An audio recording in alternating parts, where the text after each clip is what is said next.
Hello everyone, I'm Ron Grant coming to you live and direct from Tortola in the Virgin Islands. You're watching 284 Media. We are at Parakeeta Bay at the HLSCC Community College, joined by the lovely Dr. Hope McCoy. Dr. McCoy is in the beautiful British Virgin Islands, and on April 25th at 6:30 p.m. she's going to be presenting the Fulbright Scholar in Residence Program and Lecture. Of course, she's an author, and she's going to be speaking about her work in that particular arena as to in addition, what you can expect from this amazing lecture. We'll be right back after a quick commercial break.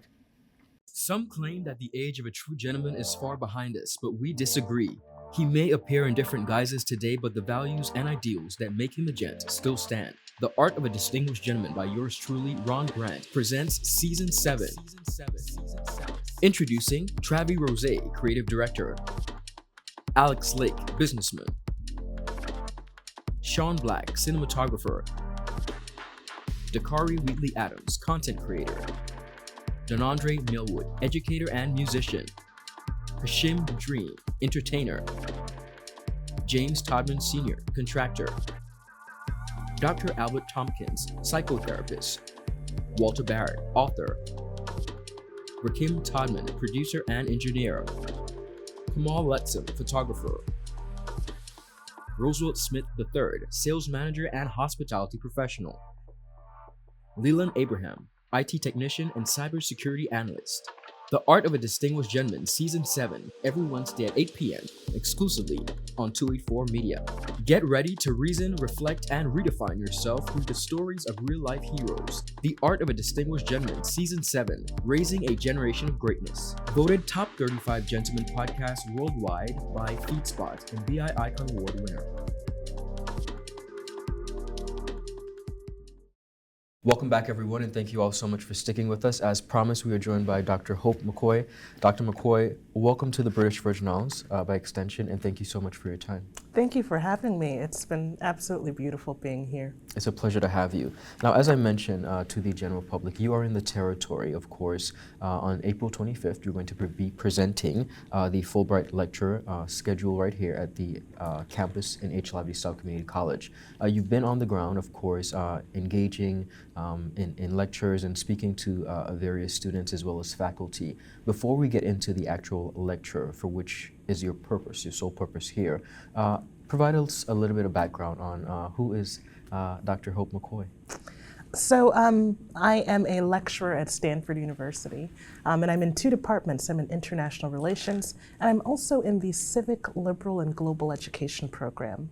So I primarily teach undergraduates who are in their first year a range of courses around civics, around global studies, as well as a philosophy of education course each year that I enjoy. But my work as a scholar is about the politics of culture. I'm interested in geopolitics, and I mainly focus on the global Black diaspora, the African diaspora. But a little bit about my background. I'm originally from Chicago, Illinois. And when I started my academic journey, when I started college, I was a double degree candidate in classical piano and psychology. And so I always tell my students, you can go in all sorts of directions. You think you know your major your first year, but you may go into a different path. But thanks to my musical background, that's actually shaped a lot of my research interests over time, this idea of music being a form of culture and how culture holds power. And this topic of culture and power is really what my book talk is going to be about next week. My public lecture is going to be about soft power and how education has been used as a form of soft power in geopolitics. So as a scholar, I would say I'm a social scientist, I'm interdisciplinary. And here at the college, I've had the privilege of giving a series of guest lectures in social policy courses and education. And then also for the summer semester here at the college, I'll be teaching intro to sociology. So I'll have a chance to really spend a lot of time with the students while I'm here for this 6-month Fulbright Scholar Award. Beautiful. I want to talk a little bit about the geopolitical influence and just where did that passion come from for you? You know, when I started graduate school, I was deciding on what I wanted to do in terms of my research, and I knew I wanted to travel the world, and I wanted someone else to pay for it. And so by having this goal in mind, my research focus went from domestic to global. and I really started focusing on a variety of projects. So this is actually my second Fulbright Award. Okay. My first one was 10 years ago in the middle of grad school, and I lived in Russia, in St. Petersburg. So that was also an amazing experience. I was in the comparative sociology department there. I was researching and I was teaching a bit. But also just through research funding, through different jobs, I've been able to visit Zanzibar twice last year, Iceland the year before that, now here in the BVI. And by being a global scholar, not only do I get to understand the world better, but I also get to do a little traveling and taste test different foods and just enjoy the world as both a scholar and just as a human being. Exceptional. I have to ask you, with all that encompasses, of course, being a scholar in your work, what has been the most challenging and what has been the most rewarding thus far? Well, so the most challenging about being a global scholar I think, would be language, of course. So at the moment I'm studying Swahili due to my projects that are in Tanzania. Before that I was studying Russian, and language is the key to connecting with local populations. And to fully understand a group that you're researching, you've got to be able to speak that language. But also on the topic of the most rewarding is that interpersonal connection. Something that I enjoy here in the BVI is just, going out to eat and listening to hear local people talk and hearing that patois, hearing that rhythm. Some of my colleagues here at the college have invited me to their homes, and just hearing them talk to their family, eating their local food. That's what is most rewarding, and how we connect across cultures, across space and time. Speaking of local food, do you have a favorite local food from the BVI? Just yet? Well, yesterday I was eating some Johnny cakes that I definitely enjoyed. Wonderful. And in general, I love Caribbean food. And in fact, my Fulbright Award, part of it is teaching and part of it is research. And so one of the reasons I came here was to study the culinary school here at the college. I'm interested in how do we teach culture in unexpected ways? How does culture translate in our pedagogy? And so part of that will give me a chance to engage with the local food and the local food makers. So I'm really looking forward to that. Exceptional. I wanted to go in depth about your award-winning book. I have to talk about that because that will be a part of your presentation for your lecture. Tell us about the book, the title, and what the entire message really encompasses. Yes, so the book is called From Congo to GONGO: Higher Education, Critical Geopolitics, and the New Red Scare. And so the book is about the history of diplomacy between Russia and Africa. And it uses education as a lens for understanding soft power between the regions. So in the book, I mainly focus on 3 African countries: Ethiopia, Egypt, and Zambia.